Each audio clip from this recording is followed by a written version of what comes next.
had somehow something to do with me.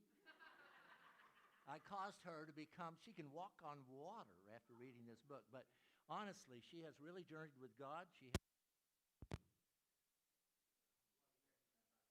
Is it my fault or yours? Well, why do you do this to me? You try to ruin my day. There's some thing called duct tape. Ever heard of duct tape? Now, I am a little funny, but I'll get serious here in a minute.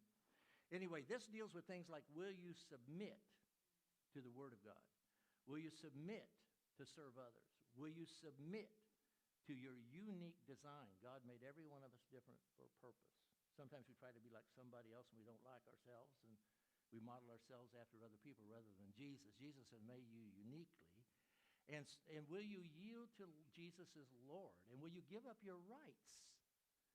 And these are the things, when we talk about discipleship, we talk about, getting baptized, learning how to pray, learning how to share your faith, learning how to be in fellowship, those kinds of things. This deals with the other stuff. How do we ever get past these things that block us? So we normally sell this I'm going to turn the house of God into a den of thieves and a place of merchandise here. We're not going to sell this to you. Yeah, we are, but we aren't. If you don't have any money, but you want it, we're doing a Keith Green here. Remember Keith Green? He said, who said that? All right, says that. You remember Keith Green? He said, if you don't have any money, come and just order the album. Somebody else will pay for it. It'll come in. We're going to trust God for it. These obviously cost money. We normally sell them on Amazon for $15, but if you don't have $15, you come and get one. And somebody's got $20 to drop that in there. We just trust God for it. It's a ministry called Truly His. But here's the freebie. You get a free one. This has to do with the words of Jesus, 40 days with Jesus, and we've got this little 40 days at the feet of Jesus that she's done as a devotional book. And these are up front, and while I'm saying this, Joel's going to take them out of there and put them on the seats. Thank you. It's in that box. He didn't have a clue I was going to do that to him. But if you don't have the money, that's fine.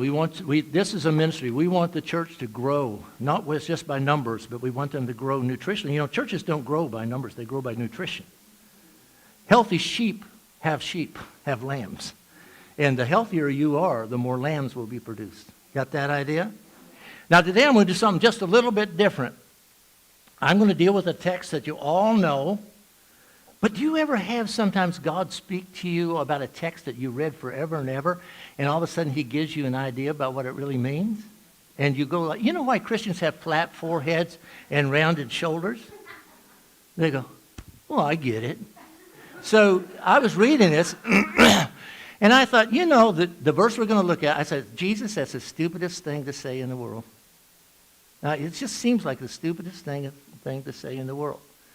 So what we've done is we've taken what Jesus said and we tried to make it mean something else in order to work with it. So I preached this text many, many times. I know it pretty well. I know how it's supposed to be preached. I know how other preachers preach it, and this is the way they do it. This is the way I've done it. No matter how big your problem is, a little faith can remove it. All right? Now, we know that's true, don't we? We prayed about things. We've seen God move things, haven't we? Have you ever had that happen? We have a living God, and we've seen things. All of us can stand up here and give testimony to something God has done big in our lives that we couldn't do ourselves. It was beyond us. We worried about it and fretted about it, and God moved it. So we know that's the way this text I'm going to, when I get to it, is preached. No preacher will ever point, and I work in Italy. In case you didn't know, I'm a missionary. So I work in Italy, and I've been to, just recently, under Mount Ebla in Sicily, Catania. Are you Italian? Well, buongiorno. Una bella giornata. Ah, grande. Molto grande. Fantastico. Stupenda, stupenda. Io lavoro in Italia per 22 anni. Parma, La Spezia, bla bla bla bla, Cinque Terre, lasagna, pizza. How many have been to Italy? I've been there 46 times. There you go.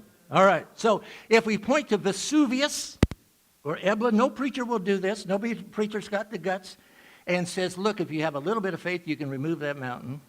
We've never seen that happen. We've that duct tape out, brother, man. Listen to that thing. This is a cripple. They gave me a cripple microphone. Hey, you know what you prayed about before we came in here, that everything would go well? Yep. How's that for a start? Yeah. I need prayer. All right. Anyway, you look at it. You play with it. It's all right. You can do that. I'm straight. And are you all having fun yet? Because I think church should be fun. I don't think it should be hilarious, but I think